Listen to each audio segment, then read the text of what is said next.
Good morning, everyone. Vipul, good morning.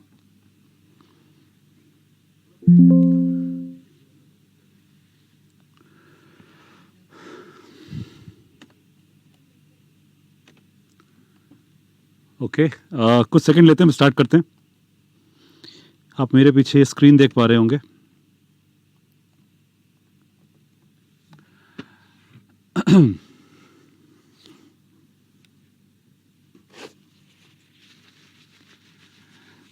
Okay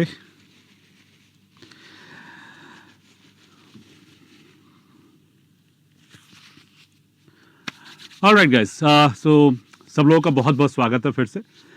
topic वही group accounting. अभी भी हम लोग फोकस कर रहे हैं वापस से कुछ पास्ट एग्जाम क्वेश्चंस पे. किस तरह से आप स्ट्रेटेजाइज करने वाले हैं, कैसे इन क्वेश्चंस को आप सॉल्व करेंगे. आपको ध्यान रखना है 25 नंबर के क्वेश्चन के अंदर आपके जो वर्किंग नोट्स हैं, ठीक है, उनकी जो स्कोरिंग है, मैं एक बार एक शीट बिल्ड कर देता हूँ यहाँ पर. उनका जो स्कोर है करीब करीब 19 से 20 नंबर का होता है. 18 से 19 बोल देना चाहिए, दैट इज मोर अप्रोप्रिएट. तो जितने आप वर्किंग्स को ठीक से करेंगे उतना आप ज़्यादा स्कोर करेंगे. इनफैक्ट आप मान के चलिए कि आपका एग्जामिनर आपको 25 नंबर दे चुका होता है इस क्वेश्चन के अंदर, ठीक है. तो जहां जहां गलती करते जाएंगे वहां वहां नंबर कटने शुरू हो जाएंगे. नमस्कार वरुण, ठीक है.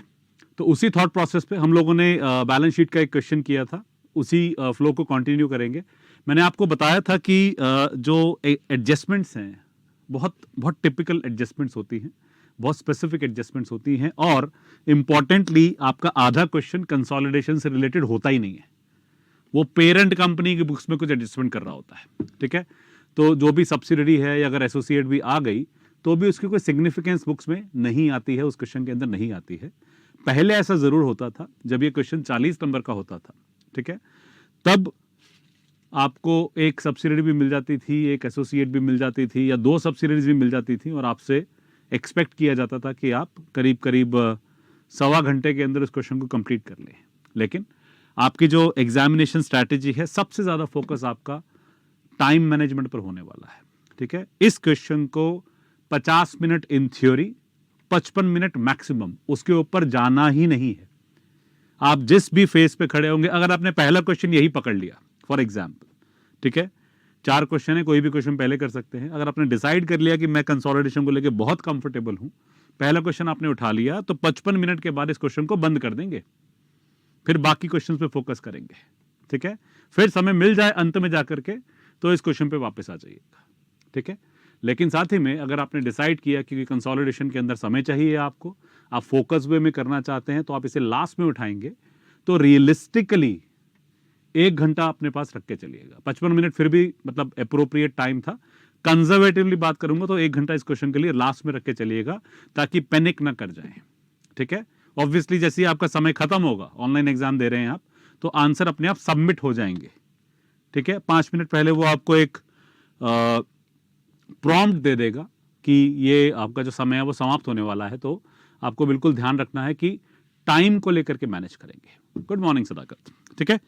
मैं आपको लेकर के चल रहा हूं आपके जो मॉक एग्जाम्स हैं, आपकी जो प्रैक्टिस किट है, वहां पर ये मॉक एग्जाम्स दिए गए हैं. मैं इस तरफ आ जाता हूं ताकि आपको नजर आए स्क्रीन पे क्या लिखा हुआ है, ठीक है. तो मॉक एग्जाम्स आपको जो दिए गए हैं, 3 मॉक एग्जाम्स हैं. इसमें 2 बैलेंस शीट के क्वेश्चन हैं, एक P&L का क्वेश्चन है. तो P&L का क्वेश्चन भी मैं आपके साथ करूंगा. एक बैलेंस शीट का क्वेश्चन एक बार कर लेते हैं, रिविजिट हो जाएगा जो हम लोगों ने पिछली बार एडजस्टमेंट्स की थी, डिस्कशन किया था कि कैसे काम करते हैं, ठीक है. वही अप्रोच रहेगी. एक्सेल शीट का इस्तेमाल करके हम लोग इस क्वेश्चन को सॉल्व भी करेंगे.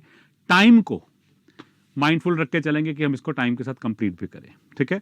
मैं जो सेकंड क्वेश्चन है मैं उसको भी आपके साथ गो थ्रू करूंगा जरूर एक बारी, ठीक है. साथ ही के साथ आपके पास जो प्रैक्टिस क्वेश्चन में कुछ क्वेश्चन दिए गए हैं, आपको कुछ क्वेश्चंस को नहीं करना है, ठीक है. बिल्कुल ध्यान रखिएगा, उन क्वेश्चंस को नहीं करना है. जो पब्लिशर है हमारा बीपीपी, उसने क्या किया कि उसने उठा करके 40 नंबर के क्वेश्चन को दे दिया 25 नंबर के अंदर, ठीक है. अव्वल तो ऐसा क्वेश्चन पेपर में आएगा नहीं, ठीक है. और आप अगर आप फिर भी उसे आप ट्राई करना चाहते हैं तो प्रैक्टिकली पॉसिबल नहीं है कि आप उसे विद इन 55 मिनट्स 50 मिनट्स में कंप्लीट कर पाएंगे। तो आपको बिल्कुल क्लियर रहना है कि आप उस क्वेश्चन को ना कीजिए, क्योंकि आपकी स्टैंडर्ड एडजस्टमेंट्स हैं। अगर मैं बिल्कुल थंब रूल बात कर लूं, ठीक है, तो कंसोलिडेशन के अंदर 2 बैलेंस शीट के क्वेश्चन कर लो, 2 P&L के क्वेश्चन कर लो, दैट्स इट। ठीक है, ज्यादा से ज्यादा मन लगे तो 3 question balance sheet, 3 question P&L कर लीजिए, उसके बियॉन्ड नहीं करना। ठीक है, क्योंकि क्वेश्चंस ऐसे होते हैं, बहुत इंटरेस्टिंग से लगते हैं जब हम कर रहे होते हैं। ठीक है, इंटरेस्टिंग इसलिए क्योंकि एक्सप्लेन कुछ नहीं करना, इंटरेस्टिंग इसलिए भी क्योंकि 1 घंटा तो हम निकाल ही लेंगे इसके अंदर। तो आपको लगता है कि आपने क्वेश्चन करके बहुत कुछ अचीव कर लिया है। ठीक है भाई, सब वर्किंग प्रोफेशनल्स ही तो हैं हम लोग, राइट? वर्किंग प्रोफेशनल्स हैं तो डेडिकेटेडली 1 घंटा निकाल दिया, एक बड़ा क्वेश्चन सॉल्व हो गया, तो एक साइकोलॉजिकल कंफर्ट आ जाता है मन में कि हाँ यार, आज मैंने बहुत पढ़ाई कर ली, कोई गलत नहीं किया, पढ़ाई तो कर ही रहे हैं, रिवाइज तो कर ही रहे हैं। लेकिन आप इतना ज्यादा इस पर्टिकुलर क्वेश्चन को लेके कंफर्टेबल होना शुरू हो जाते हैं, ऑब्सेस हो जाते हैं कि यार प्रैक्टिकल क्वेश्चन करने में मजा आता है। ठीक है, नंबर देखते हैं हम लोग खुश होते हैं, जो अकाउंटिंग और रिपोर्टिंग के लोग होते हैं उनको नंबर देख के बहुत मजा आता है। ठीक है, थोड़ा बहुत प्लस माइनस हो गया, चलो जी यहाँ पे एक आधा नंबर कट गया, पर मैं यहाँ पर 20, 22, 23, 24 नंबर तो ले ही आऊंगा, राइट? सिर्फ एक बात का ध्यान रखिएगा, इस 25 नंबर के चक्कर में 75 नंबर पे कॉम्प्रोमाइज मत कर लेना। ठीक है, क्योंकि हम लोग इन कैलकुलेशंस को लेके इतने खुश हो जाते हैं कि जहां पर एक्सप्लेनेशन वाले क्वेश्चंस आते हैं, question number 2, question number 3, question number 4, जो किसी भी स्टैंडर्ड से उठ के आ सकते हैं। ठीक है, तो उन क्वेश्चंस के अंदर हम लोग स्ट्रगल करना शुरू कर देते हैं। तो आपका फोकस इस तरह से होना चाहिए कि 2 या 3 बैलेंस शीट के क्वेश्चन, 2 या 3 P&L के क्वेश्चंस करके इसे टॉपिक को बंद कर दीजिएगा, बाकी सब स्टैंडर्ड्स पे फोकस कीजिएगा।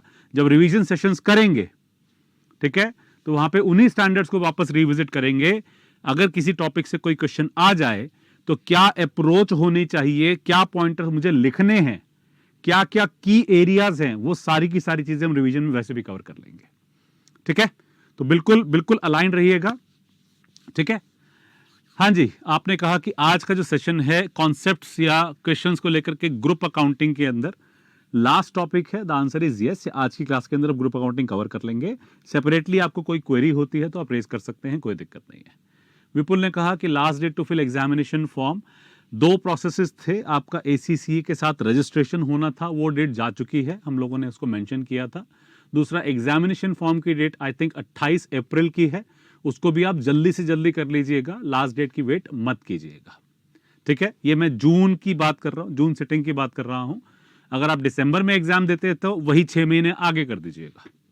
ठीक है, तो नवंबर की डेट आ जाएगी उसके अंदर, जब आप अक्टूबर की डेट आ जाएगी, सॉरी मैं नवंबर बोल रहा हूँ।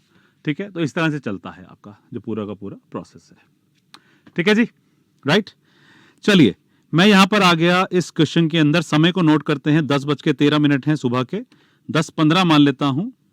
ठीक है, समय कम रख लेते हैं अपने पास और इसको रीड थ्रू करते हैं। ये जून 22 में क्वेश्चन आया है, एग्जाम क्वेश्चन ही है, तो कोई दिक्कत वाली बात भी नहीं है। ठीक है, ऐसा ही कुछ आपको एक्सट्रैक्ट दिखेगा आपके एग्जामिनेशन स्टाइल में। ओके ओके, वरुण आपने कहा कि क्या वो सेम कोड चल जाएगा ACCA रजिस्ट्रेशन के लिए? क्या आपने रजिस्ट्रेशन कर लिया है ACCA के साथ वरुण? अगर कर लिया है तो, अभी नहीं किया तो कोई उसका पर्पस नहीं होगा। आपको नए सेशन के अंदर एक नया कोड प्रोवाइड किया जाएगा, तब उसे आप वहां पर यूज कर पाएंगे। अगर आपने उसे अप्लाई नहीं किया तो उसकी वैलिडिटी अभी तक की थी, आगे के लिए नहीं रहेगी। ठीक है, एनी हाउ 10:14 है, 15 मान लेते हैं। अब हम बात कर रहे हैं फिर से ग्रुप फाइनेंशियल स्टेटमेंट्स की। बैलेंस शीट का क्वेश्चन है। ठीक है, बैलेंस शीट का क्वेश्चन है, बहुत ज्यादा फर्क नहीं होगा, बहुत क्लियरली बता रहा हूं, बहुत ज्यादा फर्क नहीं होगा जो हमने पहले क्वेश्चंस किए थे और इस क्वेश्चन के अंदर। बदलाव 3-4 जगह आ सकते हैं। हो सकता है परचेस कंसिडरेशन के ऊपर वो कुछ सवाल पूछ ले। ठीक है, इक्विटी के बदले कैश आ गया, नहीं तो डेफर्ड कंसिडरेशन आ गई, नहीं तो कंटिंजेंट कंसिडरेशन आ गई। ठीक है, गुडविल की इंपेयरमेंट की बात कर सकता है, फेयर वैल्यू एडजस्टमेंट्स आनी ही हैं, डेफर्ड टैक्स का कॉन्सेप्ट आएगा ही आएगा, अनरियलाइज्ड प्रॉफिट्स आ ही जाता है। उसके अलावा कुछ इंट्रा ग्रुप सेल परचेज होगी वो भी आ सकती है। बैलेंस शीट में inter group cell purchase matter नहीं करती, अनरियलाइज्ड प्रॉफिट मैटर कर जाता है। हो सकता है एक कंपनी ने दूसरी कंपनी को लोन दे दिया हो, तो ये सब चीजें होंगी, बट बहुत ज्यादा उसके अंदर मेरे को परेशानी नहीं है। क्यों? क्योंकि मुझे मालूम है कि इसके अलावा एग्जामिनेशन में कुछ आ ही नहीं सकता। अगर मेरा एग्जामिनर इस तरह का क्वेश्चन मुझे दे रहा है तो 25 में से, मैंने आपसे पहले भी ये बात की थी, 25 में से 22-23 नंबर लेके आना कोई बहुत ज्यादा गर्व की बात नहीं है। ये तो आने चाहिए, इतना तो मिनिमम कमिटमेंट होगा आपका जब इन क्वेश्चंस को आप करेंगे। ठीक है, उसी अप्रोच पे चलते हैं। 10:16 हो गए, तो अब समय हमारा कम होता जा रहा है। 10:15 हमने मान के चला था। ये कहता है alpha is a parent company with one subsidiary beta preparing consolidated statement of financial position as on 31 March cross 5। मेरी रिपोर्टिंग डेट क्या आ गई? 31 मार्च 2005 आ गई। ठीक है, following exhibits are available on the left side of the screen. Basically क्या है, आपका जो एग्जामिनेशन होगा जब आप उसे ऑनलाइन देखते हैं तो इस तरह के अलग अलग सेक्शंस दे देंगे वो। ठीक है, वो भी व्यू करेंगे, रिवीजन में वो भी व्यू करेंगे कि एग्जामिनेशन क्वेश्चन दिखता कैसे है। ठीक है, ये एग्जामिनेशन का क्वेश्चन ही है, लेकिन विंडो कैसे दिखती है वो होगा। सदाकत, आपने पूछा कि बताया ग्रुप अकाउंटिंग के नोट्स अपलोड हो गए हैं? आई थिंक हो गए हैं, राइट?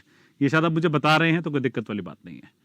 31 मार्च 2005 जो है मेरी वो रिपोर्टिंग डेट है। ये कह रहा है कि बैलेंस शीट दी गई है 31 मार्च 2005 की। अल्फा की इन्वेस्टमेंट बीटा में दी गई है, जहां पर ये रेलेवेंट हो जाएगा। इंट्रा ग्रुप ट्रेडिंग की बात हो रही है, ये हमको आइडिया है किस तरह का सवाल आता है। Power plant, details of alphas construction of a power plant. अगर ये बात करता है अल्फा ने कुछ इन्वेस्टमेंट की है या कुछ कंस्ट्रक्शन कर रहा है, इसका कंसोलिडेशन से कोई लेना देना नहीं है।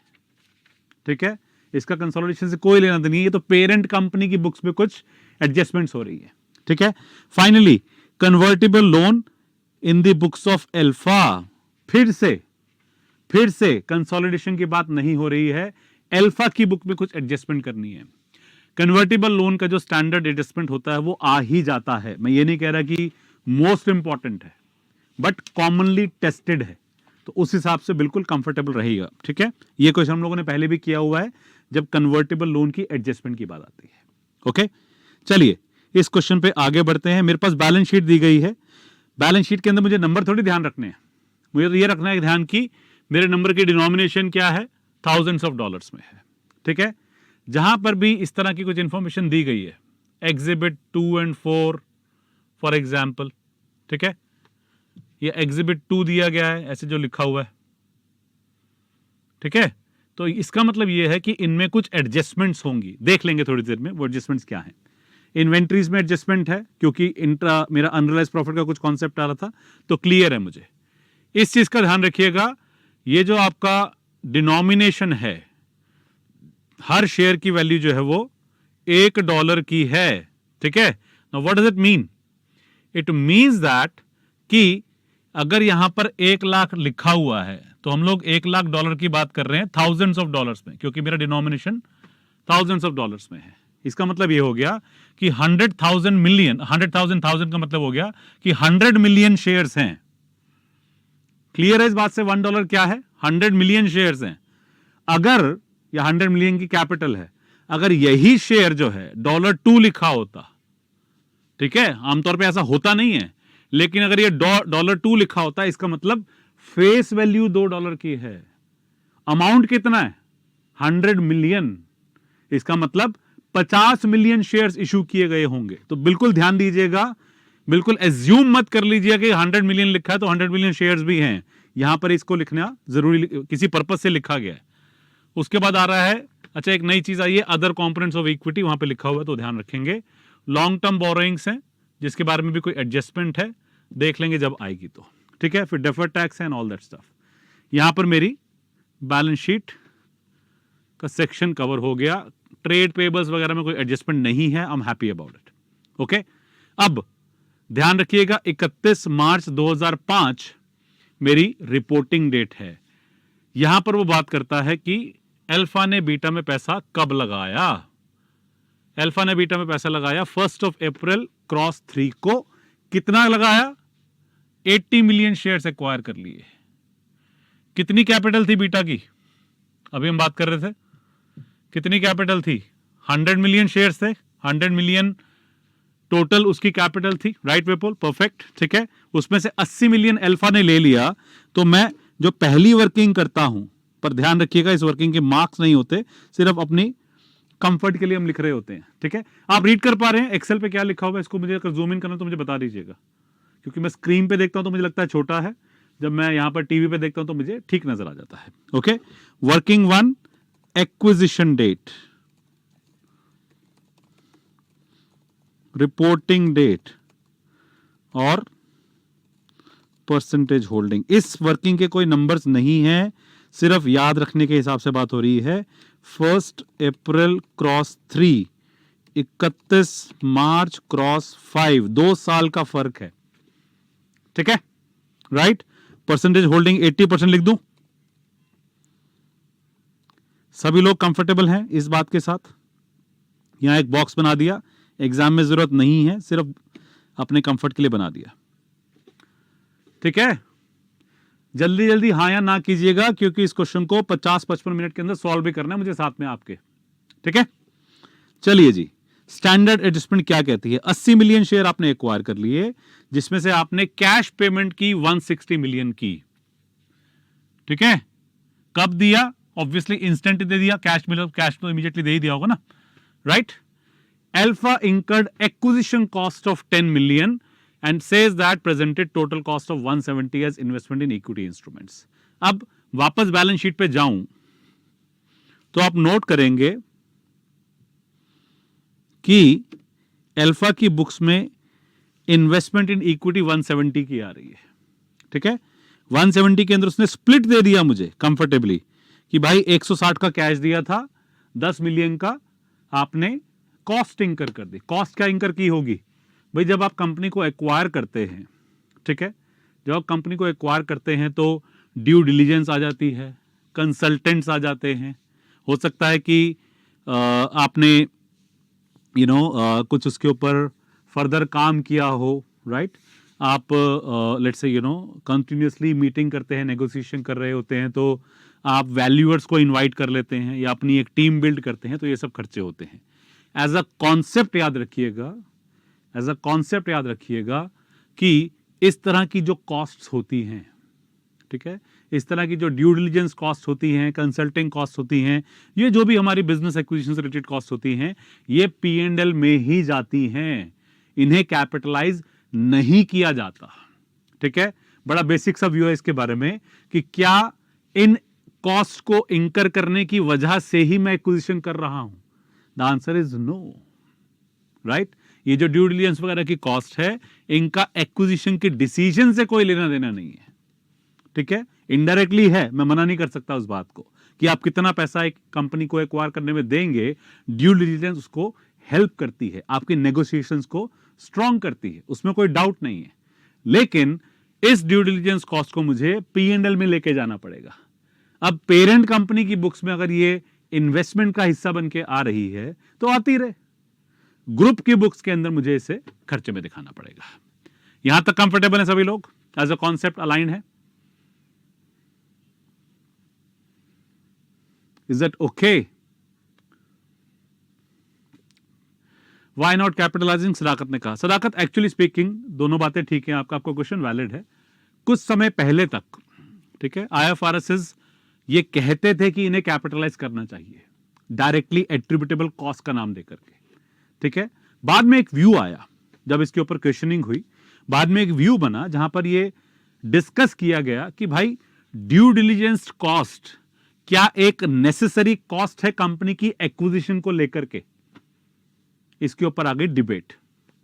कुछ लोगों ने कहा कि हां, इसके बिना मैं एक्विजिशन कर नहीं सकता, राइट। लेकिन दूसरा व्यू आया कि एक्विजिशन पे कितना करना है, वहां पे ड्यू डिलिजेंस जरूरी हो जाती है, ठीक है भाई। दूसरे मायने में समझा जाए, अगर मैं कंपनी की ड्यू डिलिजेंस नहीं करता तो क्या मैं कंपनी को एक्वायर नहीं कर सकता था?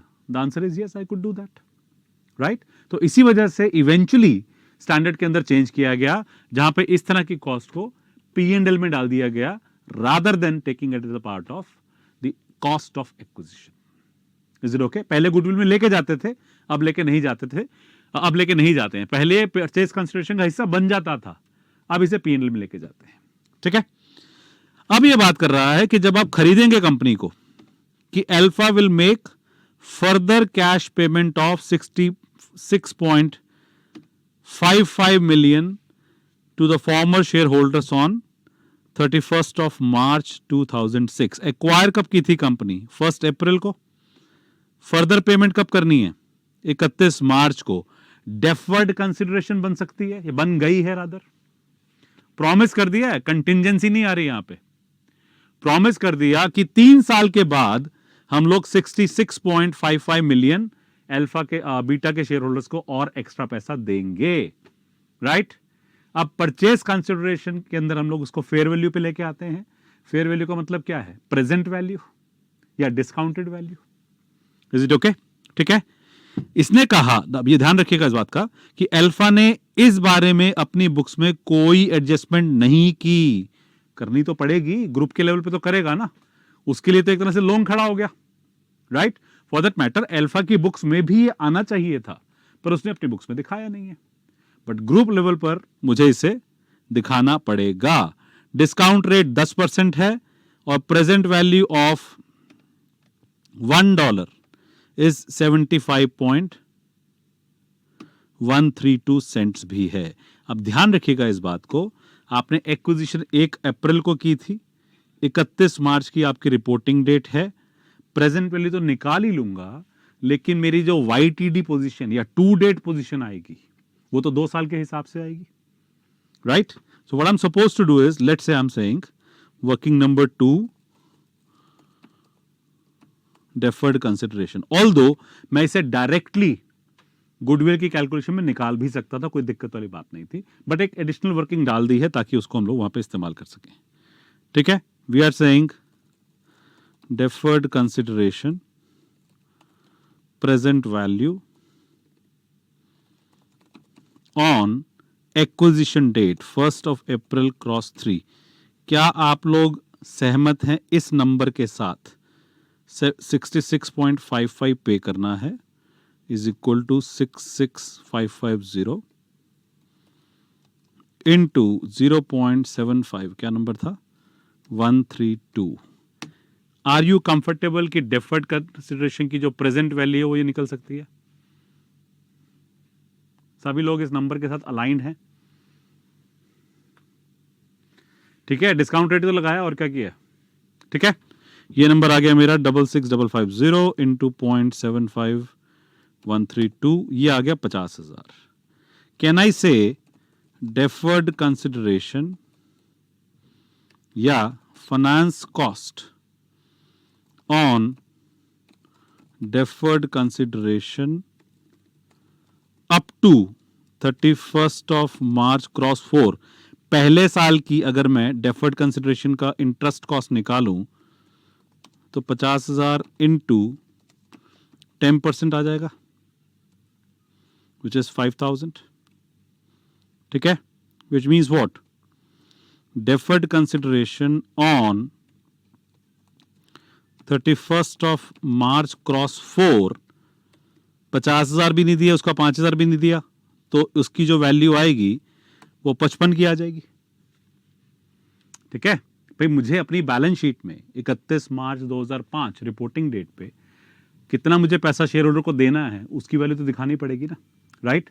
तो 2 साल पहले ये वैल्यू थी, 1 साल पहले ये आ गई, आज की डेट में जो इसकी वैल्यू होगी, इसको मैं शॉर्टकट के थ्रू भी कर सकता था, अभी सिर्फ एक लॉन्गर वे में बता रहा हूं। This would be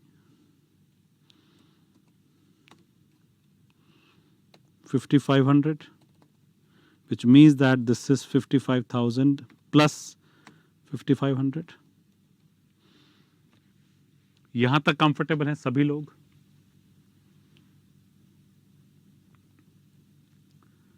everybody okay with this?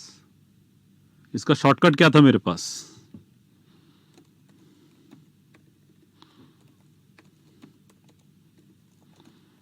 Alternatively मैं ये भी तो कह सकता था कि present value of deferred consideration on 31st of March cross 5 is equal to 50,000 into 1.10 to the power of 2, जो of course 60500 बनती। आप ये कर लीजिए, कोई फर्क नहीं पड़ता। This is the better way, this is the smarter way of doing it. Is that okay? Comfortable हैं सभी लोग? विपुल, दिनेश,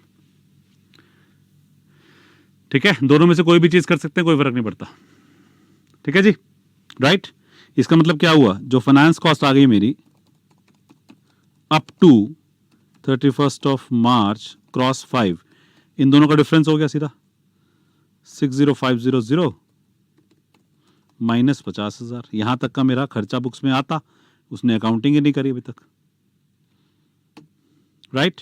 तो ये मुझे खर्चा दिखाना पड़ेगा अपनी बुक्स में, राइट?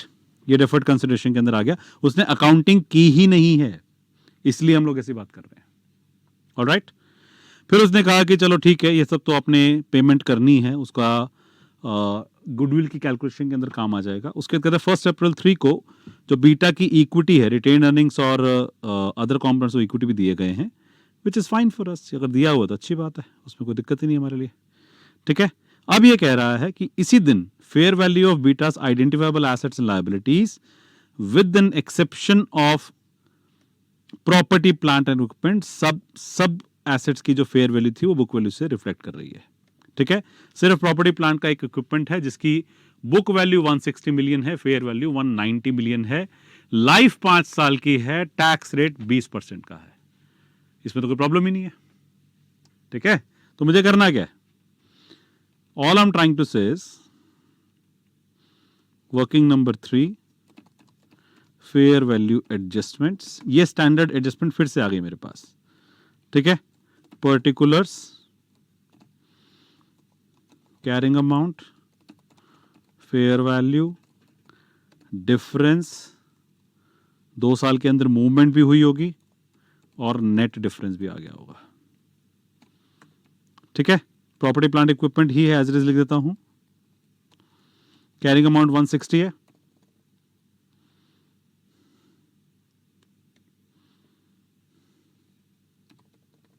$190 आ गया, डिफरेंस इन दोनों का ऑब्वियसली 30,000 आ गया। ठीक है? इसके ऊपर I can say deferred tax liability at the rate of 20%, 6,000 आ जाएगा। Are we all good on this number as well? सभी लोग कंफर्टेबल हैं इस कैलकुलेशन के साथ? ठीक है? 2 साल पहले खरीदा था, 5 साल की लाइफ है, कैन आई से इस पे एडिशनल डेप्रिसिएशन आएगा?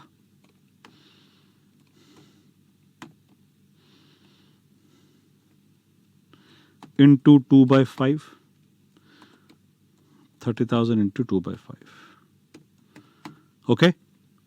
सिमिलरली ये रिवर्स हो जाएगा और नेट डिफरेंस जो है आपका वो आ जाएगा दिस प्लस दिस।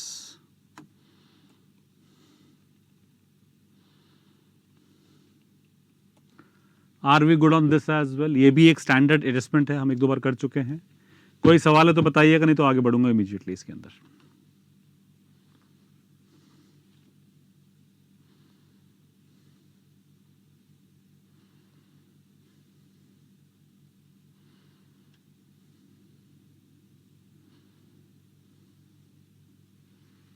ऑलराइट? ठीक है? अब बात करते हैं क्वेश्चन पे वापस आकर के।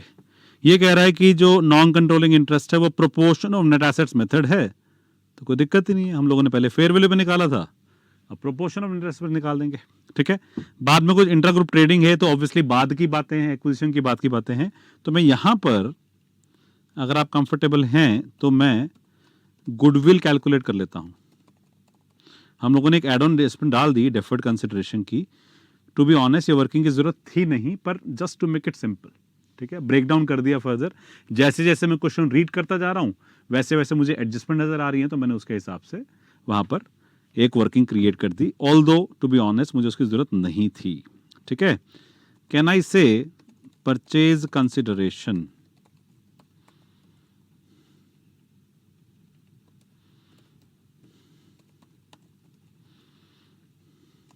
in cash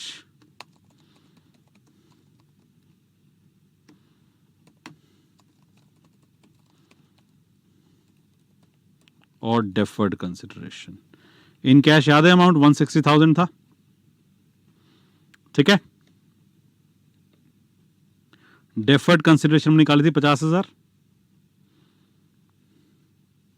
is that okay, right? so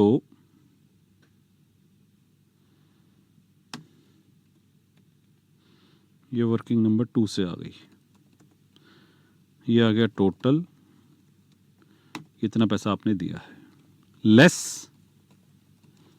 net assets, यहां पर आ गया शेयर कैपिटल। शेयर कैपिटल याद है 1,00,000 की होती थी, 100,000 था हमारा अमाउंट। मैं बैलेंस शीट पे वापस दिखा सकता हूं आपको वो नंबर, ठीक है। बीटा की बुक्स में जो शेयर कैपिटल है वो तो 100,000 की है, राइट। हाँ जी, विपुल कह रहे हैं कि कैश के अंदर तो 170 मिलियन दिया था ना। अरे भाई 170 में से 10 मिलियन की तो मेरी एक्विजिशन कॉस्ट थी ना, उसको तो पीएनएल में लेके जाना, यही तो बात कर रहे थे थोड़ी देर पहले, ठीक है। आप कह रहे हैं वर्किंग नंबर 3 दिखाओ, स्क्रीन पे नजर नहीं आ रही, इसको मैं ऐसे ले आता हूं तो नजर आ जाएगी। विपुल कंफर्टेबल हो इस चीज के साथ, 170 ही पे कर रहे हैं, कोई डाउट नहीं है, लेकिन शेयर होल्डर को कितना दे रहे हैं, 160 दे रहे हैं, 10 का तो खर्चा हो गया ना, वो खर्चा पीएनएल में जाएगा, राइट। सदाकत कोई सवाल है तो बताइए, नहीं तो आगे बढ़ूंगा मैं, ठीक है। All good, perfect. उसके बाद आ गया रिटेन अर्निंग्स, ये मुझे क्वेश्चन से उठाना है। अदर इक्विटी, ये भी मुझे क्वेश्चन से उठाना है। दिए गए थे नंबर्स, ये बता रहा है मुझे कि जिस दिन आपने कंपनी को एक्वायर किया उस दिन आपकी रिटेन अर्निंग 60 की हैं और अदर इक्विटी 20 की है, 60,000 20,000।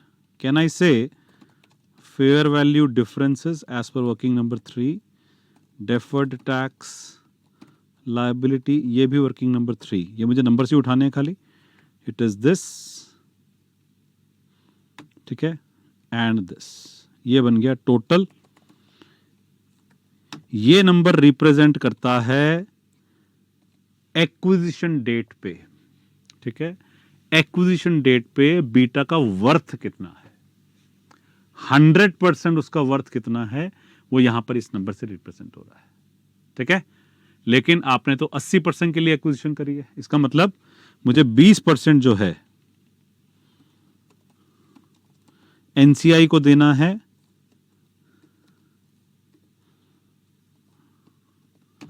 Proportion of net assets method है, तो इसी का 20% निकाल लेता हूं, ठीक है। विच मीन्स दैट आप पे तो कर रहे हैं 2,10,000 जिसका वर्थ है 163,200, इसका मतलब मेरा गुडविल आ गया this minus this. Tell me if this is okay for all of अस।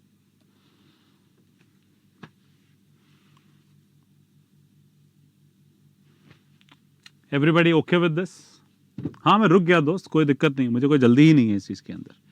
ये तो वो एडजस्टमेंट है जो मुझे लिखने की जरूरत है, क्या लिख लो, कोई मैं मना नहीं करना चाहता उसको, बट इस क्वेश्चन को तो वैसे भी बाद में सॉल्व करोगे ना, नोट्स में चढ़ ही जाएगा ये सब, लिखने लिखने में क्यों समय लगाते हो।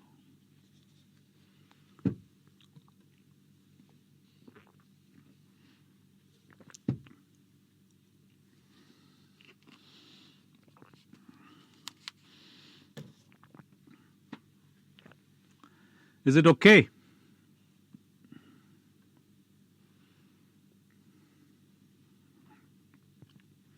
आगे बढ़ूं? चलिए, एग्जिबिट 2, इतनी बड़ी एडजस्टमेंट मैंने ऑलमोस्ट खत्म कर दी। अब आ गई बात इंट्रा कंपनी की। इंट्रा कंपनी ट्रेडिंग की। इसमें सिर्फ एक पर्सपेक्टिव मुझे चेक करना है। आपके एग्जामिनेशन में अगर इस तरह का स्टेटमेंट दिया गया है, इसे आप रीड कैसे करने वाले हैं? Unless specifically referred to in the exhibits you should ignore deferred tax. ठीक है, इसके मायने क्या हैं? इसके मायने ये हैं कि अगर मैं इस तरह की एडजस्टमेंट देखता हूं इंट्रा ग्रुप ट्रेडिंग की, भाई इंट्रा ग्रुप ट्रेडिंग है, इसको पढ़ लेते हैं, फिर बताता हूं बेसिकली क्या कहना चाह रहा हूं। Alpha has been supplying Beta with a product, वो लगाता है 20% markup on cost of course. ठीक है, 20% मार्कअप ऑन कॉस्ट है तो मार्जिन कितना हो जाएगा? 20% मीन 1/5। ठीक है, 25% नहीं होगा ना दोस्त, यही तो बात है सारी की सारी। आपने 100 रुपए की चीज 120 में बेची, ठीक है, तो सेल प्राइस कितना हो गया? 120 हो गया। प्रॉफिट कितना था? 20 ही तो था, 20 में बदलाव थोड़ी हो गया। तो 20/120 16.67% हो गया या 1/6 हो गया? 33% नहीं आएगा भाई, क्यों कंफ्यूज हो रहे हो? 1/5 या तो 1/4 होगा या 1/6 होगा, 1/3 तो हो ही नहीं सकता। ठीक है, रिवर्स में 1/6। अरे यार तुम तो बहुत टेंशन दे रहे हो मुझे। 33% 1/6 कैसे हो सकता है? इग्नोर कर दूं कि मुझे इग्नोर करोगे? ठीक है, जस्ट बी केयरफुल। जब मार्कअप दिया गया होगा तो नेचुरली मार्जिन निकालने के लिए आप माइनस की तरफ चले जाते हैं, not as a rule of course, क्योंकि सब जगह अप्लाई नहीं करता। ठीक है, पर सिंपल वे में इसको रखेंगे तो 100 + 20 इज 120। सेल के ऊपर अगर 120 सेल है तो 20 का मेरा प्रॉफिट है, तो 20/120 मेरा मार्जिन का रेशो बनेगा। यहां पर एग्जामिनेशन में मेरा दिया क्या गया है? On 31 March inventories of beta included 24 million in respect of these purchases. Beta की बुक्स में अगर 24 मिलियन की इन्वेंट्री दी गई है, बीटा की कॉस्ट कितनी है? 24 है, लेकिन यही तो अल्फा ने सेल भी किया होगा ना, राइट? तो आपको सेल प्राइस पे ही मार्जिन निकालना पड़ेगा, कॉस्ट से कंफ्यूज मत हो जाइएगा। ठीक है, there were no intra group balances, कुछ प्रॉब्लम ही नहीं है। इंट्रा ग्रुप बैलेंस होते तो वो भी हम एडजस्ट कर देते। ठीक है, राइट? आपने कहा कि जो हम क्वेश्चन सॉल्व कर रहे हैं उन्हें हम अपलोड कर देंगे, ऑफ कोर्स वो हो जाएगा। आज नहीं होगा तो कल तक तो हो ही जाएगा, कोई दिक्कत नहीं है। ठीक है, मैं आपसे बात कर रहा था उस एडजस्टमेंट की जो डेफर्ड टैक्स के बारे में लिखा गया था। ठीक है, अगर मैं इस पॉइंट को रीड कर रहा हूं, ठीक है, इट सिंपली मीन्स कि अगर मेरा वहां पर अनरियलाइज प्रॉफिट है, जो हम एडजस्टमेंट अभी देख रहे थे इंट्रा ग्रुप के अंदर, ठीक है, इस एडजस्टमेंट की बात कर रहा हूं, तो डेफर्ड टैक्स कॉन्सिक्वेंसेस आते ही हैं। लेकिन एग्जामिनेशन ने कह दिया प्लीज इग्नोर, एग्जामिनेशन चाह ही नहीं दिया कि आप कंफ्यूज हो इस एडजस्टमेंट को लेकर के। ठीक है, तो सिंपल सा एडजस्टमेंट निकलेगा आपका। वर्किंग नंबर 5 ले लेते हैं इसके बारे में। कुछ नहीं करना, अनरियलाइज प्रॉफिट कैसे निकालेंगे? इज इक्वल टू सिंपली कितनी इन्वेंट्री बची है? 24 मिलियन की इनटू 20/120 कर दीजिएगा, आंसर आ जाएगा। दैट्स इट, ये एडजस्टमेंट कंप्लीट है अपने आप में। जो इतना बड़ा पैराग्राफ लिखा हुआ है, एक लाइन में एडजस्टमेंट आ गई। क्लियर है सभी लोग? बिल्कुल कोई ज्यादा एक्सप्लेन नहीं करना, कुछ नहीं मिलना एक्स्ट्रा। ठीक है, आपको बहुत सेल्फिश होकर इस क्वेश्चन को करना है कि भाई अगर मुझे कुछ लिखने के नंबर मिलने ही नहीं है तो लिखना भी क्यों है? ठीक है, बहुत माइंडफुल रहिएगा। यही समय बचेगा ना, तभी तो समय बचेगा, नहीं तो लगे रहो इसको, लकीर पीटने से कुछ मिलेगा थोड़ी इसके अंदर। ठीक है, राइट? नेक्स्ट क्वेश्चन पे आ जाते हैं। डेट्स को बिल्कुल फोकस कीजिएगा। 31 मार्च 2005 मेरी रिपोर्टिंग डेट है। 1 अगस्त 2004, कितने महीने का फर्क है? अप्रैल, मई, जून, जुलाई चला गया, 8 महीने की बात आ गई। ठीक है, April began to construct a power plant. Construction cost was 60 million and it was completed on 30th of November, cross 4. Okay? ये कह रहा है कि आपने अगस्त के अंदर कंस्ट्रक्शन शुरू की। अगस्त, सितंबर, अक्टूबर, नवंबर, 4 महीने के अंदर कंस्ट्रक्शन कंप्लीट हो गई और उसी दिन से आपके पास एक प्लांट अवेलेबल था फॉर यूज के लिए, लेकिन आपने इस्तेमाल करना कब शुरू किया? 1 जनवरी क्रॉस 5 से। डेप्रिसिएशन कब से लगेगा, ये मेरा बेसिक सा सवाल है आपसे। डेप्रिसिएशन कब से लगेगा, ये मेरा सवाल है आपसे। 1 जनवरी 5 से लगेगा या 30 नवंबर 4 से लगेगा? प्रॉपर्टी प्लांट इक्विपमेंट रिवाइज हो रहा है यहां पे।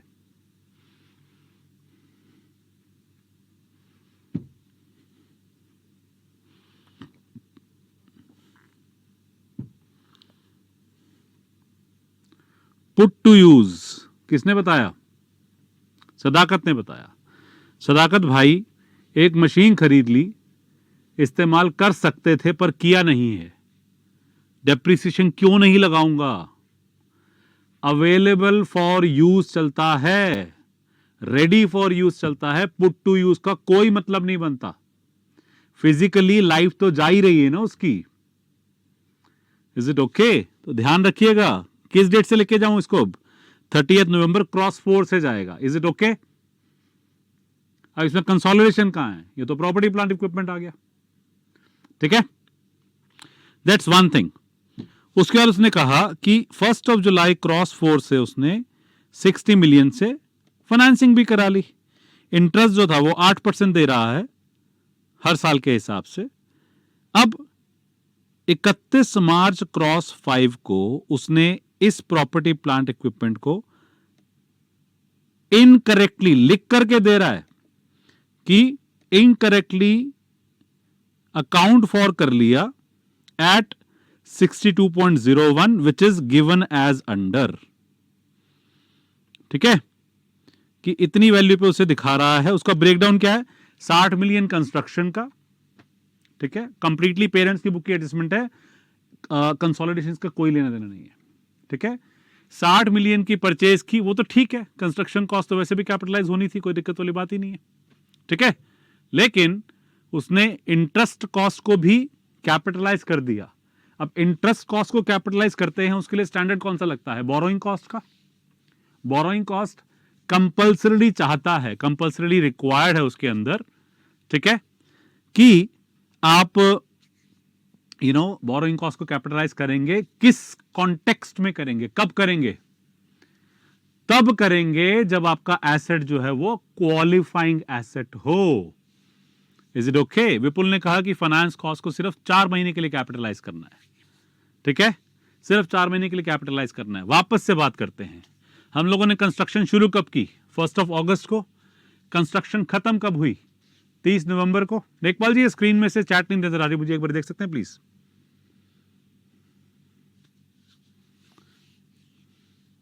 लेखपाल जी, हाँ अब आ गया, थैंक यू वेरी मच, ठीक है। ओके, विपुल कह रहे हैं कि 3 कंडीशंस होती। 3 कंडीशंस क्या होती थी? कि borrowing cost are being incurred, ठीक है, कंस्ट्रक्शन एक्टिविटीज इन प्लेस, लेकिन उससे पहले, सबसे पहले क्वालिफाइंग एसेट भी तो होना चाहिए ना, ठीक है। क्वालिफाइंग एसेट की डेफिनेशन क्या कहती थी? क्वालिफाइंग एसेट की डेफिनेशन ये कहती थी which takes a substantial period of time to be ready for its intended use. Greater than 12 months नहीं है विपुल, बिल्कुल ध्यान रखना इस बात का। आपने लिखा 12 मंथ से ऊपर होना चाहिए, ऐसा नहीं है, IFRS ऐसा नहीं कहते, ठीक है। अब इसके अंदर 2 व्यू हैं। क्या इस 4 महीने को मैं सब्सटैंशियल पीरियड ऑफ टाइम कह सकता हूं कि नहीं कह सकता? मेरा अपना मानना यह है कि यह सब्सटैंशियल पीरियड ऑफ टाइम के डेफिनेशन में नहीं आना चाहिए। Okay, are we okay with that? First of all, ठीक है। दूसरा व्यू ये आता है, मान लीजिए 8 महीने होता, ऑल्दो 8 महीने नहीं है, ठीक है, तो क्या मैं इस एसेट को एक क्वालिफाइंग एसेट का नाम दे सकता था? द आंसर इज यस, दे सकते थे, ठीक है। द आंसर इज यस, दे सकते थे, कोई डाउट ही नहीं है। कोई 10 महीने, 9 महीने, 11 महीने पड़ा हुआ है तो क्वालिफाइंग एसेट मान करके आप अकाउंटिंग करते, ठीक है। यहां 4 महीने है तो मैं मान के चल रहा हूं कि क्वालिफाइंग एसेट नहीं है। लेकिन अगर क्वालिफाइंग एसेट होता, मैं उसको सॉल्व नहीं करूंगा, होता तो क्या करते? तब मेरे पास जो विपुल ने बताया कि फाइनेंस कॉस्ट को मैं कैपिटलाइज करता उस दौरान। किस दौरान? जब से मेरी वो कंडीशंस मीट हो रही हैं। अब मैंने लोन तो 1 जुलाई को उठा लिया, ठीक है, कंस्ट्रक्शन शुरू कर रहा हूं 1 अगस्त से, तो ये तो तय है और कंस्ट्रक्शन चलती जा रही है, तो ये तो पक्का है कि मैं जो कंस्ट्रक्शन कर रहा हूं और उसके जो लोन की कैपिटलाइजेशन होगी वो 1 अगस्त से होगी, 1 जुलाई से नहीं होगी। Are we clear with that? Right? लेकिन मैंने ये भी कह दिया क्योंकि 4 महीने का पीरियड मेरे हिसाब से सब्सटैंशियल पीरियड ऑफ टाइम में है ही नहीं, तो मुझे सारे के सारे इंटरेस्ट कॉस्ट को P&L में लेके जाना पड़ेगा। कंफर्टेबल हैं तो आगे बढ़ेंगे, इस एडजस्टमेंट में और कोई दम बचा ही नहीं है। Is that okay? समय कितना हो गया? 10:50 हो गए हैं। हम लोगों ने 10:15 पे शुरू किया था, तो 35 मिनट तो हो चुके हैं। 15 मिनट के अंदर क्वेश्चन कंप्लीट करना है, होगा नहीं मुझे लगता है, पर फिर भी कोशिश करते हैं। इस एडजस्टमेंट के साथ आप अलाइंड हैं कंप्लीटली? क्या हो रहा है? Okay, so what do we do? हम लोग ये बात करते हैं वर्किंग नंबर 6,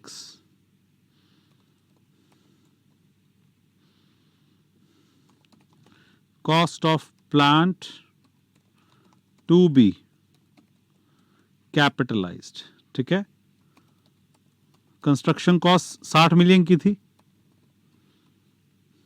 लेस डेप्रिसिएशन। कब से शुरू करना था? 30 नवंबर था, 1 दिसंबर। कितने महीने के लिए हो गया? मार्च तक। दिसंबर, जनवरी, फरवरी, मार्च, 4 महीने का डेप्रिसिएशन आएगा। सो what I am saying is 60,000 into 4/12 into 1 कितने की लाइफ है? 10 ईयर्स, 1/10 की लाइफ है। इसका मतलब जो मेरी कॉस्ट आएगी डेप्रिसिएशन की 2000 की आएगी। इसका मतलब ये होगा carrying amount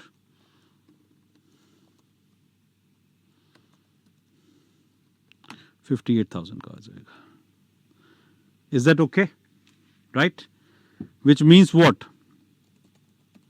borrowing cost to be charged to income statement. जितना कैपिटलाइज किया उसको वापस कर दो। 3600 किया है। ठीक है, डेप्रिसिएशन कितना दिखा रहे? 1590। करना कितना है? 2000। ठीक है, इसका मतलब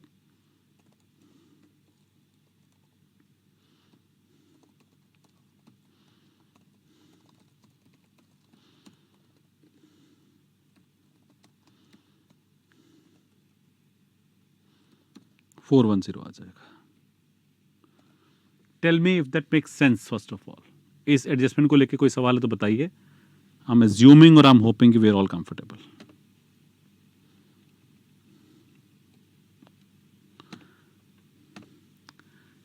right? Can we right? Vipul ने कहा can we right 4 months are substantial period of time we can capitalize. Answer is yes, आप कर सकते हैं ऐसा, उसमें कोई डाउट ही नहीं है। मैंने एक व्यू ले लिया कि आप इसे नहीं करना, आपको करना नहीं चाहिए, लेकिन यही 6-8 महीने होता तो मैं भी कर रहा होता, तो कोई दिक्कत वाली बात नहीं है। कैलकुलेशन ही चेंज हो जाएंगी, बोरोइंग कॉस्ट कैपिटलाइज हो जाएगी 4 महीने के हिसाब से। उसके अलावा आपका आंसर बिल्कुल लॉजिकली जाएगा। इन्हीं नंबर्स में बदलाव आएगा। कॉन्सेप्चुअली आप क्लियर हो, वो मेरा एक्सपेक्टेशन आपसे है यहाँ पर। ठीक है, अगली वर्किंग पे चलें। कन्वर्टिबल लोन, ये तो आंखें बंद करके करेंगे अब। ठीक है, कन्वर्टिबल लोन के लिए क्या कह रहा है? 1 अप्रैल 2004 रिपोर्टिंग डेट से 1 साल पहले। ठीक है, अल्फा ने 80 मिलियन बोरो किए, 5% पे कर रहा है। पहली इंटरेस्ट पेमेंट उसने अपनी खर्चा दिखा दिया बुक्स के अंदर, विच इज ओके, दिखा सकता है, कोई रोक टोक वाली बात भी नहीं है। ओके, एज फाइनेंस कॉस्ट, और इसको हम लोग लॉन्ग टर्म बोरिंग में दिखा दिया। अब बेसिकली क्या है कि इसका कन्वर्जन ऑप्शन है। अगर ये कन्वर्जन नहीं होता तो इंटरेस्ट रेट कितना आता? 7% आ जाता। ओके, प्रेजेंट वैल्यू फैक्टर्स दिए गए हैं। बाय डिफॉल्ट मुझे नंबर्स यही लेने हैं। ठीक है, 71.3 और 4.10। क्यूमुलेटिव प्रेजेंट वैल्यू इंटरेस्ट पे आ जाएगी। ये सब एडजस्टमेंट हम कर चुके हैं, इसलिए मैं समय लगाना नहीं चाह रहा, अनलेस आपका कोई सवाल है तो। ठीक है, ये दोनों नंबर जो हैं, पहले वाला आएगा प्रिंसिपल के ऊपर, 5 साल के बाद कितना पे करना है। ठीक है, और जो 5 साल तक की क्यूमुलेटिव वैल्यू आ रही है वो आएगी इंटरेस्ट के ऊपर। इफ यू आर कंफर्टेबल इन्हीं नंबर्स को यूज करते हुए, ओके, इन्हीं नंबर्स को यूज करते हुए, I want to say working 7 convertible debt.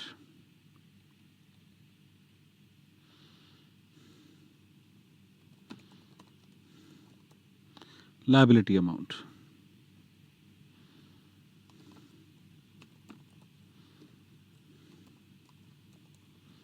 Principal portion, interest portion. Principal कितना था? 80 मिलियन इंटू 71.3 सेंट्स है और ये 4.10 आ रहा है। 80 मिलियन पे मैंने निकाला into 5% into 4.10, basically this gives me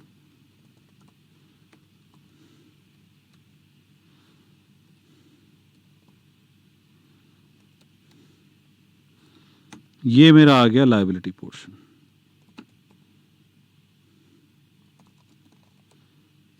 ठीक है, इक्विटी अमाउंट कितना आ जाएगा? 80,000 माइनस दिस।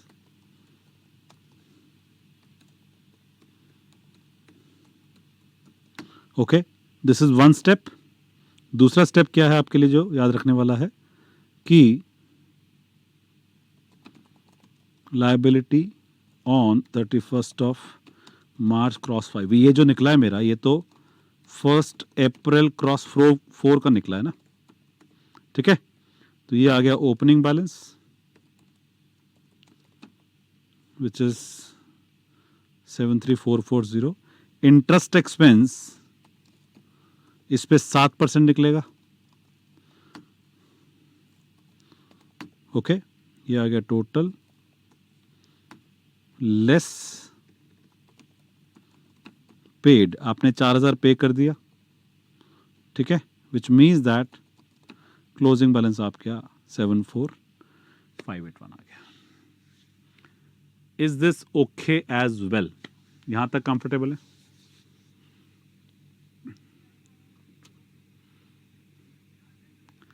ठीक है, राइट। इसको सिंपल वे में समझिएगा। Liability amount in balance sheet, वो तो 80,000 पे दिखा ही रहा है, ये तो लिखा हुआ था वहां पे, इस क्वेश्चन में लिखा हुआ है ना। वो ये कह रहा है कि included 80 million as a part of the borrowing. इसे हम चेक भी कर सकते हैं, कर लेना चाहिए, कोई बुराई थोड़ी है। ओके, अब यहाँ पर जाएंगे नॉन करंट लायबिलिटीज के अंदर, तो आपको दिखना चाहिए वो amount. That is my understanding. ठीक है, विद इन दिस 200,000 वो 80,000 एग्जिस्ट कर रहा है, दैट्स व्हाट इट इज। ठीक है, ऑल्दो एग्जैक्टली अमाउंट नहीं दिया गया, बट डज नॉट मैटर। ठीक है, तो जब मैं यहां पर आ गया, आई am saying liability amount balance sheet में, किसकी बुक्स में? अल्फा की बुक्स में। ठीक है, 80,000 है, दिखाना कितने का है? 74,581 का। ठीक है, तो इन दोनों का जो डिफरेंस है, मुझे उसकी अकाउंटिंग करनी है। ठीक है भाई, लायबिलिटी कम कर रहे हो ना, कितने से? इतने से कम कर रहे हो, 5419 से। कैन आई से इक्विटी पोर्शन जो है 6560 है और एडिशनल इंटरेस्ट कॉस्ट 5,000 दिखा रहे थे, 5141, सॉरी 4,000 दिखा रहे थे, तो 5141 में से 4,000 माइनस कर दूंगा तो मेरी एडिशनल कॉस्ट आ जाएगी 1141 की, और यही डिफरेंस है। इन दोनों को ऐड करूंगा तो 6560 बनना चाहिए। राइट, आप लायबिलिटी को डेबिट कर रहे हैं 5419 से, इक्विटी को क्रेडिट कर रहे हैं 6560 से, और फाइनेंस कॉस्ट को डेबिट कर रहे हैं 1141 से। यही इसका समझने का तरीका है। I am absolutely happy to wait अगर इस पर कोई सवाल है, नहीं तो इस क्वेश्चन के अंदर अब कुछ इस एडजस्टमेंट में भी मुझे कुछ और नहीं करना था। Are we all comfortable? सभी लोग अलाइंड हैं इस चीज के साथ? 11 बज चुके हैं, 45 मिनट हम लगा चुके हैं इस क्वेश्चन के ऊपर। ऑफ कोर्स मैं इसे 50 मिनट में कंप्लीट नहीं कर पाऊंगा, पर मुझे उसके लिए कोई टेंशन वाली बात नहीं है, क्योंकि मुझे यह पक्का पता है कि आप लोग इसे 50 मिनट में कंफर्टेबली कर पाते। ठीक है, नेक्स्ट वर्किंग मेरी आ जाएगी रिटेन्ड अर्निंग्स की। ये इंपॉर्टेंट वर्किंग है, स्टैंडर्ड वर्किंग है मेरी बुक्स के अंदर।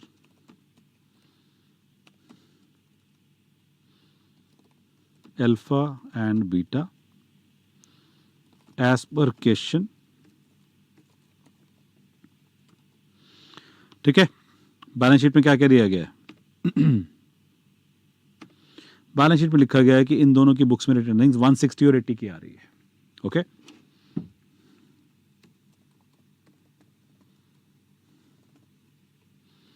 लेस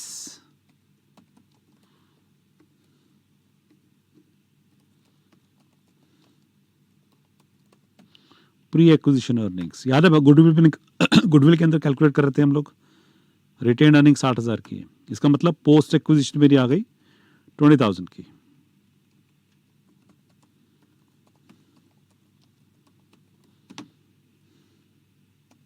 ओके, अब आपको करना क्या है, यहां तक आ गए, शुरू हो जाइए, वापस से सारी वर्किंग्स पे वापस चलिए। यहां पे तो कुछ एडजस्टमेंट है ही नहीं। डेफर्ड कंसिडरेशन की एडजस्टमेंट आएगी, फाइनेंस कॉस्ट का इंपैक्ट आएगा 10,500 का। किसकी बुक्स में जाएगा, किसने पे करना है, पेरेंट ने पे करना है, तो पेरेंट की बुक्स में ये 10,500 का खर्चा आ जाएगा। क्या आप सब लोग कंफर्टेबल हैं इस बात से? भाई अल्फा ने तो अकाउंट फॉर ही नहीं किया अभी तक कुछ भी, राइट? सो कैन आई से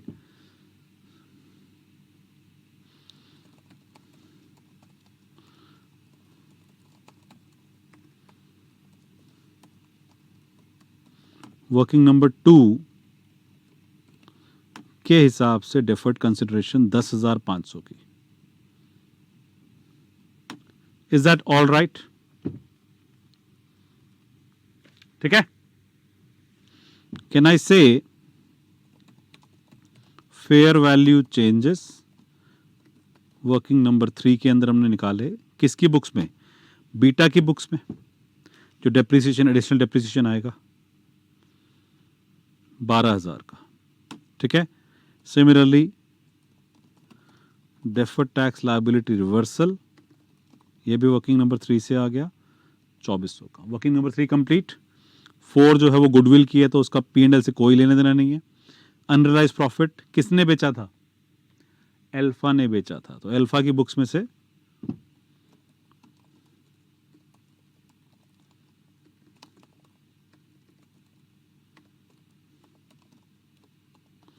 $4,000 माइनस कर दूंगा।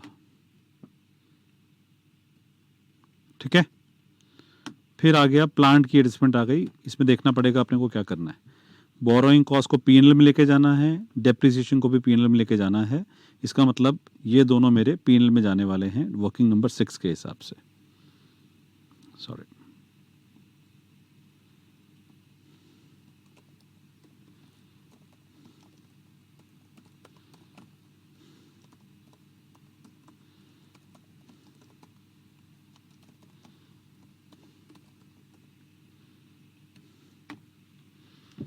ठीक है, आप खाली नंबर उठा रहे हो, कुछ नहीं कर रहे हो आप इसके अंदर।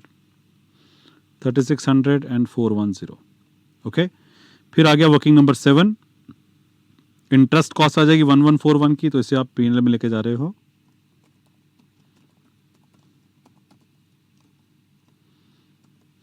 Which is 1141। ठीक है, टोटल आ गया बीटा का 10,400, अल्फा शेयर 80% है,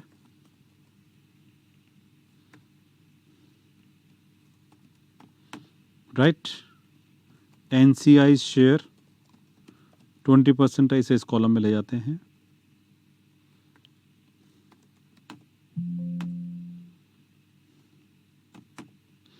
ठीक है, मेरी ग्रुप रिटेन्ड अर्निंग्स आ जाएंगी, which is the sum total of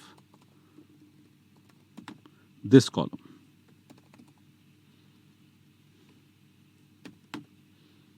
$148,670। Are we all comfortable on this adjustment? यहाँ पे हम जो देख रहे हैं सभी लोग अलाइंड हैं, कोई इसमें कोई गैप, कोई एजम्पशन तो नहीं है ना? सभी लोग सेटल्ड हैं इस चीज के साथ?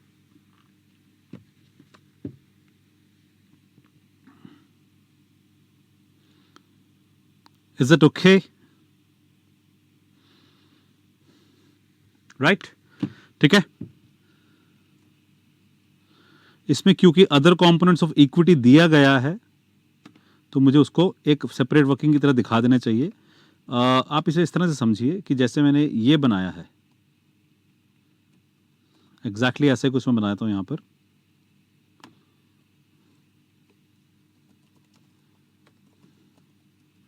Other equity as per question other equity 70 and 20 आ रहा है. Okay, so I am picking those 70,000 and 20,000. यहां पर मेरे पास अदर इक्विटी गुडविल से निकालूं. उस दिन जब मैं कंपनी को एक्वायर कर रहा था तो अदर इक्विटी इतने की थी, तो ये तो हो गया 0. ठीक है. आपने कहा कि बीटा के रिटेन अर्निंग्स इंक्लूड नहीं हुए. हो तो गए यार, 20,000 में से इतने माइनस करूंगा तो 10,400 आ गए ना. ये 10,400 20,000 को लेने के बारी तो है दोस्त. ठीक है, राइट. ठीक है, मैं अदर इक्विटी की बात कर रहा था आपसे. यहां तो 0 आ गया, कोई दिक्कत ही नहीं है. लेकिन यहां पर आ गया equity portion of convertible debt. ये वर्किंग नंबर शायद 5 थी, वो कंफर्म कर सकते हैं. 7 थी रादर. तो इक्विटी मेरी आ रही है 6560 की.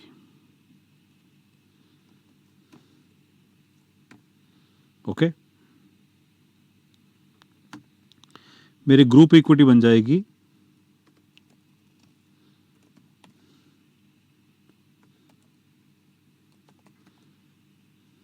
these two numbers together.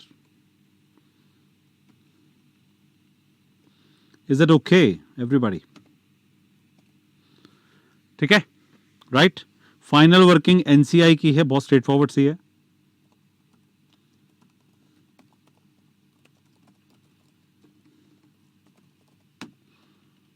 ठीक है. ऑन एक्विजिशन डेट आपने निकाली हुई है गुडविल की कैलकुलेशन के अंदर. वर्किंग नंबर 3 थी या 4 थी, 4 थी शायद से. ठीक है, एक्विजिशन डेट पे आपने एनसीआई की वैल्यू निकाली थी उस समय पे 40800. और ये जो 2080 है ये भी एनसीआई का शेयर है, तो ये भी आ जाएगा. Right, share in Beta's earnings. ये आगे working number 7 which is 2080. Total amount आपका आ गया 42,880 का. ठीक है जी. Now we are good to prepare a balance sheet. ठीक है, इसे कर लेते हैं. ऑल दो मैं समय देखता हूं तो अभी 55 मिनट के आसपास मैं पहुंच चुका हूं. ठीक है, let's see if you can do it in 1 hour. क्योंकि क्वेश्चन को हम डिस्कस भी कर रहे हैं तो नेचुरली मुझे थोड़ा समय चाहिए था. राइट, तो मुझे थोड़ा सा आप लीवरेज दे सकते हैं. अब मैं लिखता हूं group statement of financial position as at 31st of March cross 5. पूरा टेम्पलेट उठा लीजिएगा क्वेश्चन का. यहां से शुरू हो रहा है. नॉन करंट एसेट्स, इसमें एडजस्टमेंट्स हैं तो कर पाएंगे. Let's do this.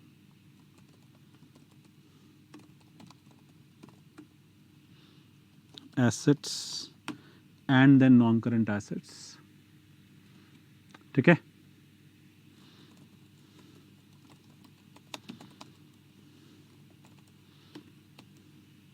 Property plant and equipment. अब अगर यहां पर आप देखेंगे तो 380 185 तो एज इट इज ले लेता हूं अभी के लिए. 380 प्लस 185. याद है एक फेयर वैल्यू एडजस्टमेंट हुई थी हमारी 18,000 की आ जाएगी विच इज वर्किंग नंबर 3. इस चीज से कंफर्टेबल है 18,000 से, ये यहां से आ रहा है. ठीक है, उसके अलावा हम लोगों ने कहा कि cost of plant to be capitalize. आप दिखा रहे हैं एसेट आना चाहिए 58,000 का. आपने दिखाया हुआ था कितने पे?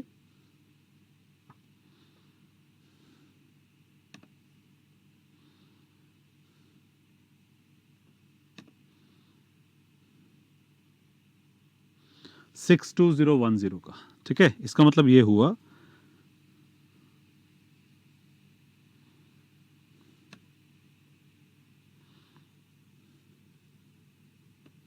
in a very simple manner I can say 62010 minus करके plus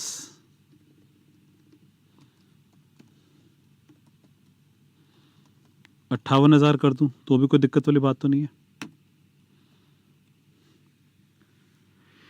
Are we comfortable with this adjustment here, all of us?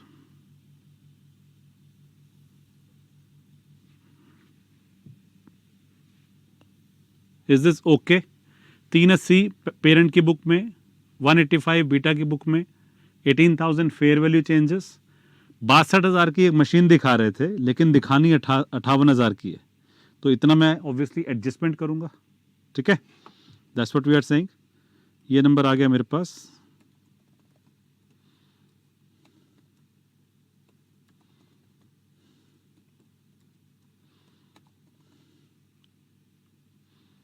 $578,990. Is that all right? एक चीज़ ध्यान आ गई मुझे जो मिस कर गया मैं, बट आई थिंक क्योंकि मैं सेकंड एडजस्टमेंट को याद कर रहा था तो मुझे रिकॉल हो गया कि 10,000 का हम लोगों ने एक एक्विजिशन कॉस्ट दिखाई हुई है. ठीक है, वो तो बैलेंस शीट में जानी नहीं थी, P&L में जानी थी. 170 के बदले जो 160 प्लस 10 का कंपोनेंट था, तो आइडियली स्पीकिंग जो 10,000 है वो मेरा यहाँ से कम हो जाना चाहिए था. ऑब्वियसली हम लोगों ने किया नहीं, पर मैं अभी कर रहा हूँ. ठीक है, लेस अल्फा की बुक से एक्विजिशन कॉस्ट आ जाएगी 10,000 की. ऑफ कोर्स मेरा नीचे नंबर ठीक हो जाएगा, but just as a reminder this is what I am suppose to do.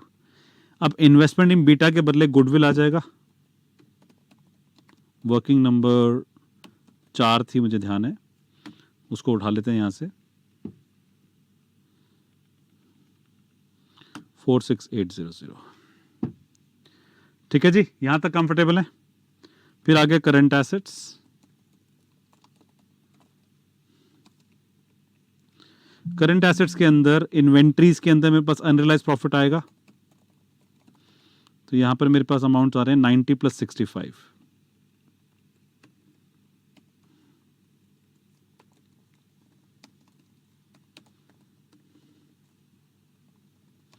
Unrealise profit मुझे 4,000 ध्यान है, we can check it.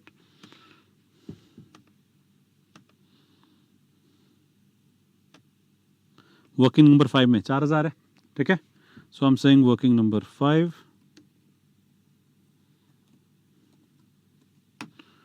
So this comes to 90 plus 65 minus 4,000. Trade and trade receives में कोई चैलेंज ही नहीं है, एज इट इज लिख देंगे.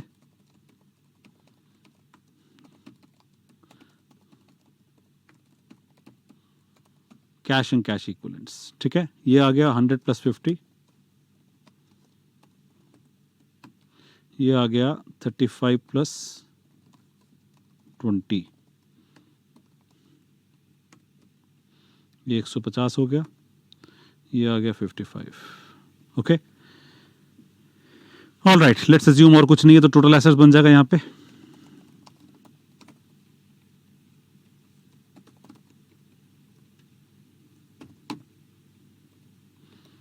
ठीक है जी, इक्विटी एंड लायबिलिटीज, ये थोड़ा सा इजी सेक्शन होता है.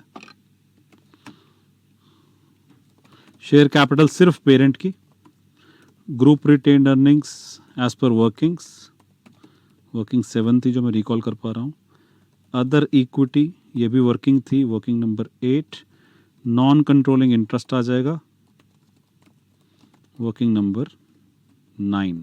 ओके, उठा लेते हैं. रिटेन्ड अर्निंग्स पहले पिक कर रहा हूँ यहाँ पे, 138670. ये आ गया 76560. ये आ गया 42880. शेयर कैपिटल सिर्फ पेरेंट की आएगी विच इज 200,000. ठीक है,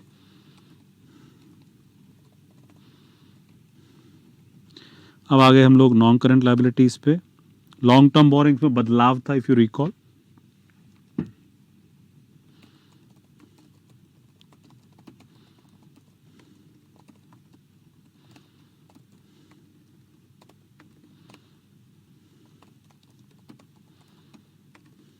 इसको आप रीड कैसे करेंगे? 200 प्लस 20 माइनस 80. ठीक है, 80 की कैपिटल 80 की लायबिलिटी दिखा रहे हैं ना कन्वर्टेबल बॉन्ड पे, दिखानी कितनी की है? 74,581 की as per working number 7. Okay, so this would be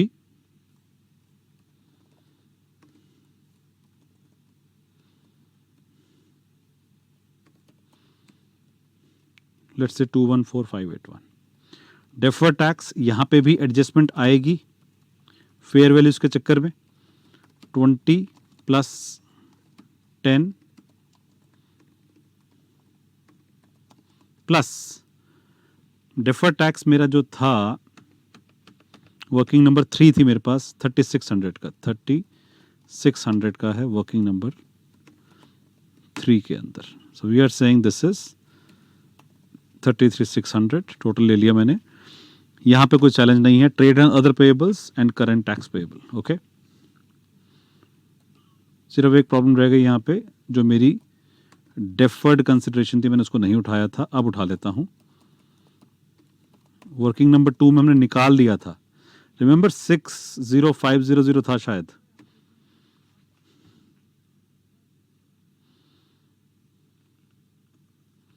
ठीक है, ये भी तो आएगा राइट.